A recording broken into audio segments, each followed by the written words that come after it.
Assalamualaikum warahmatullahi wabarakatuh. Pada pertemuan kelima kali ini, kita akan membahas mengenai manajemen bank. Manajemen bank atau pengelolaan bank disebut juga manajemen aktiva pasiva bank atau banking asset liability management. Kegiatan manajemen dana bank meliputi perencanaan, pelaksanaan, dan pengendalian terhadap penghimpunan dan pengalokasian dana dari masyarakat. Pada neraca perusahaan bank, penghimpunan dana ditempatkan pada sisi pasiva atau liability, sedangkan pengalokasian dana atau investasi berada pada sisi aktiva atau aset. Badan usaha bank sebagai lembaga intermediasi keuangan atau lembaga perantara keuangan, kegiatan utamanya adalah menghimpun dana dari masyarakat dan menyalurkan kembali dana tersebut kepada masyarakat serta memberikan jasa bank lainnya. Dana bank dapat bersumber dari simpanan dana masyarakat atau dana pihak ketiga, dana dari lembaga lainnya atau dana pihak kedua, dan dana dari modal sendiri atau dana pihak pertama. Bagi perusahaan jasa bank yang terpenting adalah bagaimana memilih dan mengelola sumber dana yang tersedia, terutama yang bersumber dana dari masyarakat yang terkumpul dalam bentuk simpanan giro, tabungan, dan deposito. Kegiatan pengelolaan sumber dana dimulai dari perencanaan akan kebutuhan dana, kemudian diikuti oleh pelaksanaan pencarian sumber dana dan pengendalian atau pengawasan terhadap sumber-sumber dana yang tersedia. Di sini sumber dana bank sendiri memiliki pengertian yaitu kegiatan bank di dalam menghimpun dana. Dana bank dapat bersumber dari yang pertama modal sendiri, yang kedua dana masyarakat, dan yang ketiga dana lembaga lainnya. Di sini untuk dana yang bersumber dari modal sendiri yaitu sebagai modal utama dari badan usaha bank adalah dana dari bank yang bersangkutan. Disebut modal sendiri atau ekuitas dalam pengertian dana yang diperoleh dari dalam bank tersebut. Penghimpunan dana yang bersumber dari bank itu sendiri yaitu bisa dari setoran modal dari pemegang saham, kemudian cadangan, atau yang ketiga yaitu laba bank yang belum dibagi. Untuk setoran modal dari pemegang saham yaitu dana dari para pemegang saham sebagai pemilik perusahaan, baik pemegang saham lama maupun pemegang saham baru. Dan untuk dana cadangan yaitu bagian laba yang setiap tahun disisihkan oleh bank untuk tujuan tertentu. Sedangkan laba yang belum dibagi merupakan laba tahun lalu maupun laba tahun berjalan, tetapi belum dibagikan kepada para pemegang saham atau pemilik perusahaan. Salah satu keuntungan dari memiliki sumber dana sendiri yaitu tidak perlu membayar bunga yang relatif tinggi dibandingkan jika mengambil kredit dari pihak lain. Keuntungan lainnya yaitu relatif mudah untuk memperoleh dana yang diinginkan. Dan kerugiannya yaitu untuk jumlah dana yang relatif besar harus melalui berbagai prosedur yang lama. Yang kedua yaitu dana yang berasal dari masyarakat. Sumber dana ini merupakan sumber dana yang terpenting bagi kegiatan operasional bank dan merupakan ukuran keberhasilan bank jika mampu membiayai operasinya dari sumber dana ini. Penghimpunan dana dari masyarakat dapat dikatakan relatif lebih mudah jika dibandingkan dengan sumber dana lainnya. Penghimpunan dana dari masyarakat dapat dilakukan secara efektif dengan memberikan bunga yang relatif tinggi dan memberikan berbagai fasilitas yang menarik seperti hadiah atau pelayanan yang memuaskan. Keuntungan lain dari sumber dana masyarakat yaitu jumlahnya yang tidak terbatas, baik berasal dari perseorangan, perusahaan, maupun lembaga masyarakat lainnya. Sedangkan kerugiannya yaitu biayanya relatif mahal jika dibandingkan dengan dana modal sendiri. Karena untuk biaya bunga dan biaya promosi kita harus mengeluarkan lebih dibanding modal sendiri. Untuk yang ketiga yaitu dana yang bersumber dari lembaga lain, merupakan dana dari lembaga lain yang merupakan tambahan jika bank mengalami kesulitan dalam pencarian sumber dana pertama dan ketiga. Pencarian dari sumber dana ini relatif lebih mahal dan sifatnya hanya sementara waktu saja. Dana yang diperoleh dari sumber ini biasanya digunakan untuk membiayai atau membayar transaksi tersebut. Sumber dana yang berasal dari lembaga lain yaitu contohnya bantuan likuiditas Bank Indonesia atau lebih kita kenal BLBI ya. Itu merupakan kredit yang diberikan Bank Indonesia kepada bank-bank yang mengalami kesulitan likuiditas. Kemudian yang kedua, pinjaman antar bank atau call money.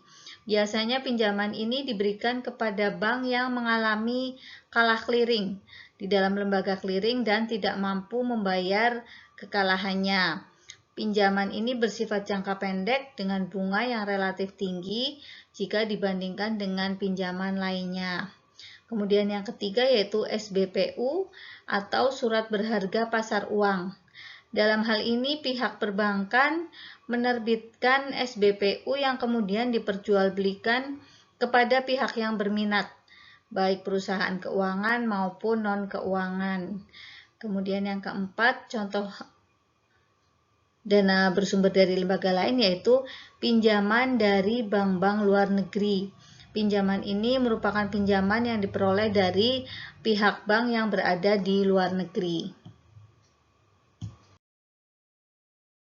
Dilihat dari alokasi dana bank atau disebut juga investasi dana bank, maka dana yang telah dihimpun dari berbagai sumber dana tersebut di atas perlu dikelola secara efektif dan efisien. Dalam hal ini perlu mempersiapkan strategi penempatan dana alokasi berdasarkan rencana yang telah ditetapkan dengan tujuan yaitu yang pertama memperoleh tingkat rentabilitas yang tinggi, kemudian mempertahankan kepercayaan masyarakat, yang ketiga yaitu menjaga agar posisi likuiditas tetap aman. Untuk mencapai tujuan di atas, alokasi dana bank atau investasi dana bank perlu diarahkan sedemikian rupa sehingga pada saat yang diperlukan semua kepentingan nasabah dapat dipenuhi. Bank juga harus menjaga agar para nasabahnya merasa puas atas pelayanan yang diberikan, baik nasabah yang akan mengambil kredit, nasabah yang menabung, atau mereka yang akan menarik atau mencairkan deposito atau tabungannya. Alokasi dana bank atau investasi dana bank yang terdapat pada sisi aktiva neraca bank dapat disalurkan dalam bentuk yaitu aktiva yang tidak menghasilkan atau non-earning asset yang terdiri yaitu cadangan primer dan penanaman dana dalam aktiva tetap dan inventaris. Kemudian yang kedua yaitu aktiva yang menghasilkan atau earning asset yang terdiri dari cadangan sekunder, kredit yang diberikan, dan investasi dana jangka panjang atau penyertaan. Alokasi atau investasi dana dalam primary reserve berbentuk uang tunai dalam kas dan uang tunai dalam saldo rekening di Bank Indonesia. Sementara dana primary reserve ditujukan untuk kepentingan cash ratio atau penjagaan likuiditas bank sesuai dengan regulasi yang dikeluarkan oleh Bank Indonesia sebagai bank sentral.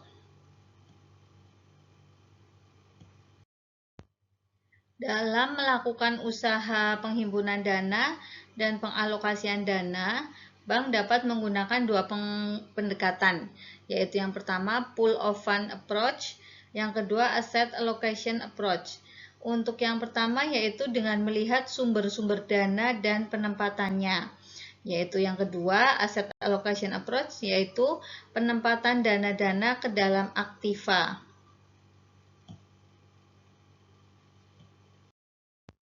Dari diagram pool of fund approach dapat dilihat bahwa dana yang tersedia bisa berasal dari giro, deposito, tabungan, dan modal. Semua dana yang tersedia dihimpun menjadi satu, kemudian dialokasikan pada berbagai kemungkinan pengalokasian dana bank, yaitu primary reserve, secondary reserve, kemudian pinjaman, surat-surat berharga atau security. Primary reserve merupakan alternatif utama yang merupakan alat-alat liquid berupa kas, giro di Bank Indonesia, dan saldo pada bank lain berupa cek dan uang dalam proses penagihan. Sedangkan secondary reserve merupakan alternatif kedua berupa harta yang dapat memberikan pendapatan bagi bank dan sekaligus sebagai alat liquid. Sedangkan pinjaman atau loans merupakan pengalokasian dana bank untuk menciptakan pendapatan bagi bank. Dan surat-surat berharga atau securities merupakan pengalokasian dana bank dalam bentuk penyertaan dana pada suatu perusahaan dalam jangka panjang dengan tujuan untuk memperoleh keuntungan. Dan aktiva tetap atau fixed asset yaitu merupakan alternatif pengalokasian dana bank untuk mengganti maupun membeli aktiva tetap bank seperti gedung, tanah, komputer, dan yang lain-lain. Dalam pendekatan ini biasanya disertai dengan pembentukan sentra atau pusat yang pengalokasian dana berasal dari berbagai sumber, seperti contohnya sentra likuiditas dan profitabilitas. Masing-masing sentra bersifat independen terhadap sentra lain, sehingga sering diumpamakan sebagai bank dalam bank atau sebagai bentuk bank kecil dalam struktur dana bank. Artinya, begitu tersedia dana, maka pengalokasiannya direncanakan dalam bentuk investasi terpisah. Jadi dalam pendekatan ini, dana yang terkumpul tidak dikumpulkan atau di-pool terlebih dahulu, akan tetapi langsung dialokasikan ke berbagai kegiatan investasi seperti misalnya primary reserve, secondary reserve, kredit, dan yang lainnya. Manajemen likuiditas merupakan suatu proses pengendalian dari alat-alat liquid yang mudah ditunaikan guna memenuhi semua kewajiban bank yang segera harus dibayar sesuai hari dan jatuh temponya. Pengendalian likuiditas bank dilaksanakan setiap hari, yaitu berupa jaminan agar semua alat-alat liquid yang dapat dikuasai oleh bank seperti uang, kas, dan saldo giro pada BI dapat dimanfaatkan guna memenuhi tagihan dari nasabah atau masyarakat yang datang setiap saat. Misalnya untuk dana simpanan, giro, para deposan, dan pinjaman dari bank lain yang jatuh tempo. Sebagai lembaga intermediasi keuangan, untuk menjaga likuiditasnya, bank harus menyediakan uang kas yang jumlahnya cukup setiap harinya. Dalam hal ini, bank tidak boleh menggunakan semua simpanan nasabah, tetapi harus tersedia tunai di bank setiap hari guna melunasi bila para deposan menarik dananya. Untuk mengukur tingkat likuiditas suatu bank dapat digunakan rasio keuangan, yaitu yang pertama rasio kas. Rasio kas atau kas rasio merupakan tingkat likuiditas minimum yang wajib dipelihara oleh setiap bank, yaitu merupakan standar minimum dari BI sebesar 5%. Definisi dari minimum kas rasio atau minimum reserve requirement adalah perbandingan antara alat-alat liquid yang dikuasai bank dengan kewajiban yang segera dapat dibayar.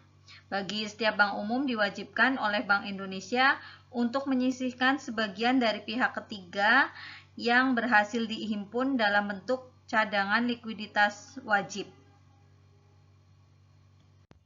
Yang kedua yaitu cadangan kas.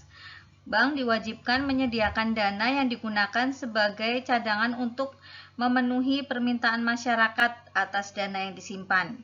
Dana cadangan kas dapat dibagi menjadi dua bagian, yaitu dana cadangan utama atau primary reserve dan dana cadangan sekunder atau secondary reserve. Primary reserve merupakan cadangan utama yang harus dipelihara bank umum Guna memenuhi likuiditas minimum ketentuan yuridis Bank Indonesia, primary reserve diperlukan untuk memenuhi permintaan efektif dari para nasabah yang muncul secara tiba-tiba. Primary reserve ini tercermin pada pos-pos aktiva, yaitu berupa saldo kas dan saldo pada rekening BI. Saldo kas sendiri dipergunakan untuk menjaga transaksi tunai para nasabah, misalnya seperti saat pengambilan ataupun penyetoran tunai melalui rekening masing-masing ataupun memenuhi pembayaran kiriman uang yang diterima dari bank lain. Sedangkan saldo rekening pada BI merupakan saldo yang digunakan bank untuk menjaga perubahan penerimaan dan pemasukan uang bank melalui transaksi clearing. Yaitu clearing merupakan penyesuaian utang piutang antar bank yang terjadi karena transaksi nasabah melalui rekening giro masing-masing. Sedangkan secondary reserve merupakan cadangan tunai kedua yang berfungsi sebagai cadangan penyangga posisi primary reserve. Apabila saldo kas terus berkurang, demikian juga saldo giro pada BI sebagai akibat besarnya penarikan dana para deposan. Maka secondary reserve dapat digunakan untuk memberikan bantuan. Bantuan secondary reserve ini dapat memperbaiki posisi likuiditas yang sudah mulai menurun. Secara empiris, lemahnya posisi likuiditas ditandai dengan minimnya posisi cash ratio. Cash ratio artinya berada di bawah reserve requirement atau di bawah 5% dan terjadi berturut-turut tanpa dapat diatasi dengan penyetoran tunai dan clearing para nasabah giro.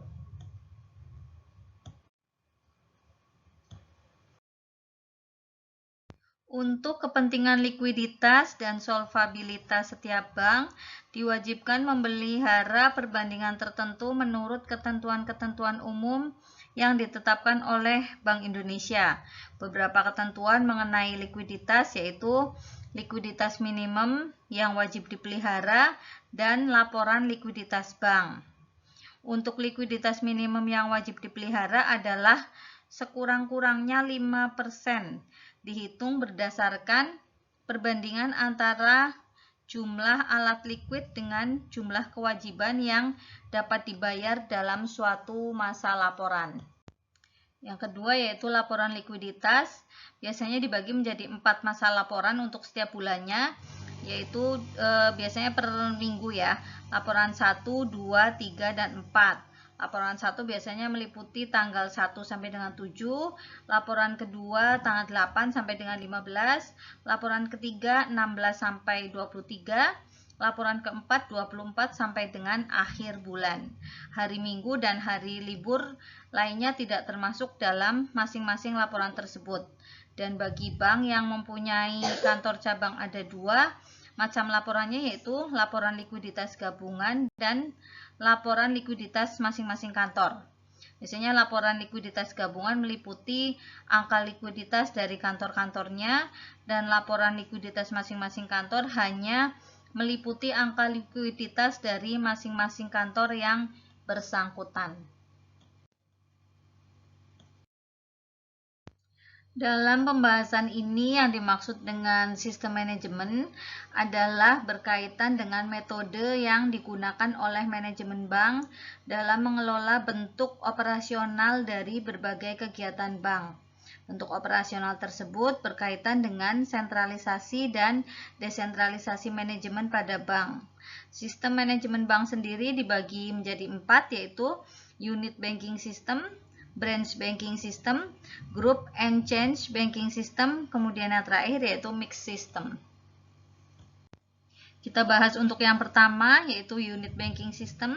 Pada sistem ini bentuk operasional bank berlaku terbatas pada lingkup satu unit bank, berdiri sendiri atau otonom dan memiliki kewenangan yang mencakup kegiatan dalam batas bank itu sendiri.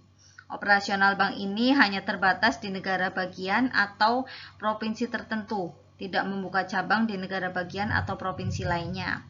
Di Indonesia seperti contohnya yaitu Bank Pembangunan Daerah yang sekarang dikenal dengan Bank Jateng ya. Kemudian ada Bank Jatim, kemudian bank-bank lainnya yang hanya ada di masing-masing provinsi. Ciri utama dari bank yang menganut unit banking system yaitu memiliki organisasi yang relatif kecil, ruang lingkup operasionalnya terbatas, delegation of authority yang dimiliki hanya sedikit, kemudian prosedur kredit tidak berbelit dan langsung ditangani oleh direksi. Karena sistemnya kesatuan, maka kekuasaan bisa terhimpun pada satu tangan. Kemudian yang kedua yaitu branch banking system, merupakan sistem bank di mana secara operasional bank mempunyai satu kantor pusat dan beberapa kantor cabang di kota lain dengan sistem manajemen modern yang terpadu, berencana, dan desentralisasi kewenangan tentang pengelolaan dana dan kredit. Sistem ini mempunyai beberapa kelebihan, tetapi juga mengandung beberapa kelemahan. Kelebihan dari sistem ini yaitu memiliki organisasi yang besar dan jaringan operasionalnya luas. Kantor pusat yang merencanakan pengembangan bank dalam perspektif jangka panjang, sedangkan cabang atau kantor wilayah hanya melakukan perencanaan jangka pendek. Kemudian menerapkan sistem organisasi line and staff dengan wawasan yang cepat berkembang. Bidang usaha yang dibiayai juga biasanya lebih luas variasinya karena menyangkut berbagai daerah, bahkan kadang sampai dengan luar negeri. Sedangkan kelemahannya yaitu bagi kredit yang berjumlah besar, biasanya memakan waktu cukup lama karena harus melalui jenjang status misalnya ke cabang di atasnya atau kantor wilayah. Sedangkan yang kedua, sering tidak meratanya keterampilan manajerial dan teknis di cabang, sehingga sering terjadi keterlambatan dalam mengetahui akibat-akibat langsung dari suatu perubahan ekonomi atau perdagangan yang mempunyai dampak luas bagi pengelolaan dana dan kredit. Kemudian yang ketiga yaitu Group and Change Banking System. Beberapa bank menggabungkan diri dalam bentuk manajemen, terutama soal dana dan kredit yang dipimpin oleh salah satu bank yang terbesar dalam kelompok atau perorangan yang merupakan pemegang saham terbesar. Bank yang memimpin ini bertindak seperti halnya holding company dan yang lainnya sebagai anak-anak perusahaan. Segala permasalahan manajerial seperti penghimpunan dana, alokasi dana, dan kredit yang diberikan dibahas bersama dan diselenggarakan dengan dukungan masing-masing anggota. Sedangkan yang terakhir yaitu sistem campuran. Pada sistem ini paling sulit untuk dipantau karena pada bagian kegiatan tertentu menggunakan unit system dan pada bagian lain menjalankan branch system. Biasanya bank-bank besar memberikan kewenangan khusus bagi cabang-cabang tertentu, misalnya cabang khusus atau cabang utama atau cabang-cabang di luar negeri yang seolah-olah seperti unit banking system. Pembahasan selanjutnya yaitu mengenai manajemen perkreditan. Manajemen perkreditan pada dasarnya merupakan suatu proses yang terintegrasi antara sumber-sumber dana, alokasi dana yang dapat dijadikan kredit dengan perencanaan, pengorganisasian, pemberian, administrasi, dan pengamanan kredit. Sebagai lembaga pemberi kredit, kebijaksanaan yang ditempuh bank sangat terkait erat dengan line of business bank tersebut. Bentuk dan sifat kredit yang dapat diberikan, pengaturan rencana kredit, pengaturan wewenang kredit, analisis kredit, penetapan plafon kredit, dan yang lain-lain. Dari sumber dana yang tersedia, sebagian besar dialokasikan untuk kredit, karena bunga atas kredit-kredit yang dinikmati nasabah merupakan sumber pendapatan yang terbesar. Secara garis besar, fungsi kredit dalam perekonomian, perdagangan, dan keuangan yaitu yang pertama meningkatkan daya guna dari uang, kemudian meningkatkan daya guna barang, meningkatkan peredaran dan lalu lintas uang, kemudian sebagai salah satu alat stabilisasi ekonomi, dan yang kelima yaitu menimbulkan kegairahan berusaha masyarakat, dan yang lain sebagai jembatan untuk meningkatkan pendapatan nasional serta sebagai alat hubungan ekonomi internasional. Adapun unsur-unsur yang terkandung dalam pemberian suatu fasilitas kredit, yaitu yang pertama kepercayaan, kesepakatan, jangka waktu, dan resiko. Kepercayaan merupakan suatu keyakinan pemberi kredit, di sini yaitu bank, bahwa kredit yang diberikan baik berupa uang atau jasa akan benar-benar diterima kembali di masa tertentu, di masa yang akan datang. Kemudian kesepakatan dituangkan dalam suatu perjanjian di mana masing-masing pihak menandatangani hak dan kewajibannya masing-masing. Dan dengan jangka waktu, yaitu setiap kredit yang diberikan pasti memiliki jangka waktu tertentu yang mencakup masa pengembalian kredit yang telah disepakati. Dan yang terakhir yaitu faktor resiko dapat disebabkan oleh dua hal. Yang pertama, faktor kerugian yang diakibatkan adanya unsur kesengajaan nasabah untuk tidak membayar kreditnya padahal dia mampu. Kemudian yang kedua, risiko kerugian yang ditimbulkan oleh unsur ketidaksengajaan nasabah sehingga mereka tidak mampu membayar kreditnya, seperti misalnya terjadi musibah bencana alam. Pada prinsipnya, kredit hanya ada satu macam saja, yaitu uang bank yang dipinjamkan kepada nasabah dan akan dikembalikan pada suatu waktu tertentu di masa mendatang, disertai dengan suatu kontraprestasi berupa bunga. Tetapi berdasarkan berbagai keperluan usaha serta berbagai unsur ekonomi yang mempengaruhi bidang usaha para nasabah, sehingga jenis kredit menjadi beragam, yaitu antara lain berdasarkan sifat penggunaan, keperluan, jangka waktu, dan jaminan atas kredit yang diberikan. Untuk jenis kredit menurut sifat penggunaan, yaitu ada kredit konsumtif. Kredit ini dipergunakan oleh peminjam untuk keperluan konsumsi.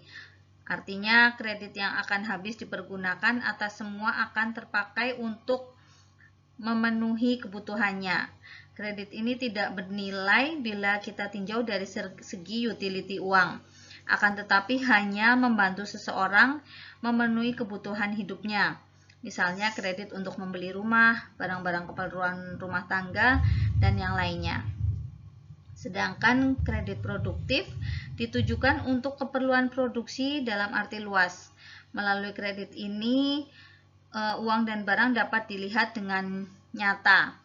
Misalnya digunakan untuk peningkatan usaha, baik usaha produksi, perdagangan, maupun investasi. Kemudian untuk jenis kredit menurut keperluannya yaitu ada kredit produksi atau eksploitasi, kemudian kredit perdagangan, dan kredit investasi. Untuk kredit produksi yaitu diperlukan perusahaan untuk meningkatkan produksi baik peningkatan kuantitatif, yaitu jumlah hasil produksi, maupun peningkatan kualitatif, merupakan peningkatan kualitas mutu hasil produksi. Dan kredit perdagangan di sini untuk keperluan perdagangan pada umumnya, yang berarti peningkatan utility of place dari sesuatu barang. Pelaksanaan pemberian kredit perdagangan dalam negeri maupun luar negeri dapat dilakukan dengan LC, yang pada dasarnya adalah surat perintah dari pembeli atau importir kepada penjual atau eksportir untuk mengirimkan sejumlah barang yang tertera dalam LC dengan jaminan uang akan dikirimkan bila mana syarat-syarat dalam LC dapat dipenuhi oleh penjual atau eksportir. Dan kredit investasi yaitu biasanya diberikan oleh bank kepada para pengusaha untuk keperluan investasi. Pemanfaatannya bukanlah untuk keperluan perencanaan modal kerja, akan tetapi untuk keperluan perbaikan ataupun penambahan barang modal, beserta fasilitas-fasilitas yang erat hubungannya dengan itu. Ciri dari kredit investasi sendiri yaitu diperlukan untuk penanaman modal, mempunyai perencanaan yang terarah dan matang, dan yang terakhir yaitu waktu penyelesaian kredit berjangka menengah dan panjang.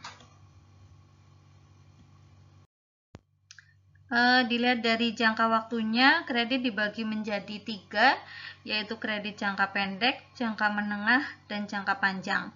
Jangka pendek yaitu kredit yang jangka waktunya selama-lamanya 1 tahun.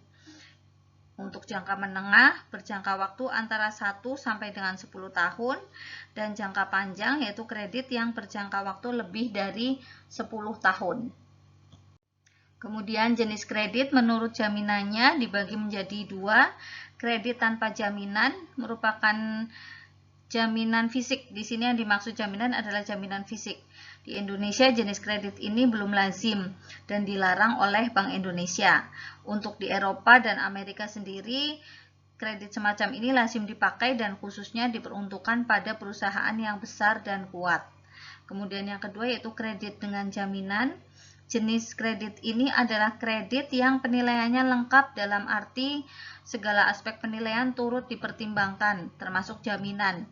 Jaminan kredit dapat berupa tanah, rumah, pabrik atau mesin-mesin pabrik, perhiasan, dan juga barang-barang fisik yang lainnya. Beberapa faktor dalam penentuan bunga kredit yaitu total biaya dana, biaya operasi, cadangan risiko kredit macet, kemudian laba yang diinginkan, pajak, keadaan ekonomi dan keuangan, tingkat risiko, kemudian kemampuan dalam perdagangan dan persaingan. Prinsip perkreditan disebut juga sebagai konsep 5C dan 7P. Pada dasarnya konsep 5C ini akan dapat memberikan informasi mengenai itikat baik atau willingness to pay dan kemampuan membayar atau ability to pay nasabah untuk melunasi kembali pinjaman beserta bunganya. Prinsip perkreditan 5C tersebut yaitu yang pertama karakter, capacity, kapital, kolateral, dan condition.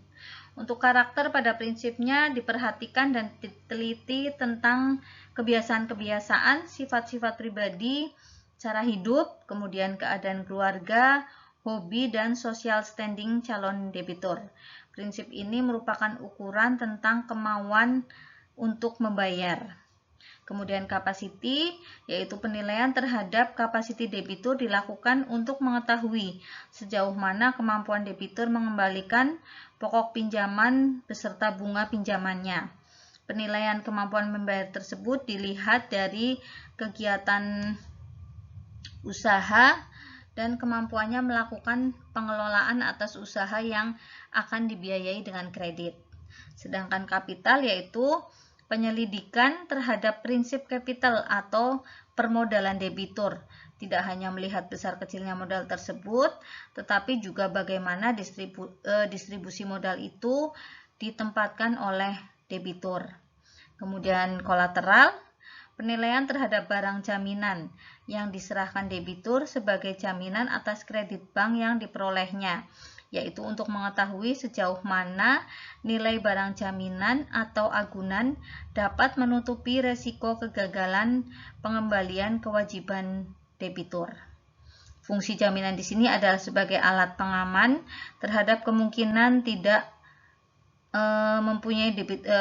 kemungkinan debitur tidak melunasi kredit yang diterimanya. Sedangkan condition yaitu kondisi ekonomi secara umum serta kondisi pada sektor usaha calon debitur. Yang dimaksud di sini agar bank dapat memperkecil resiko yang mungkin timbul oleh kondisi ekonomi, keadaan perdagangan, dan persaingan di lingkungan sektor usaha calon debitur dapat diketahui, sehingga bantuan yang akan diberikan benar-benar bermanfaat bagi perkembangan usahanya. Dan untuk prinsip 7P dalam kredit yaitu personality, yaitu bank mencari data tentang kepribadian calon debitur seperti riwayat hidup, kemudian hobi, keadaan keluarga, pergaulan dalam masyarakat yang berhubungan dengan kepribadian calon debitur. Kemudian yang kedua yaitu purpose, berkaitan dengan tujuan atau keperluan penggunaan kredit.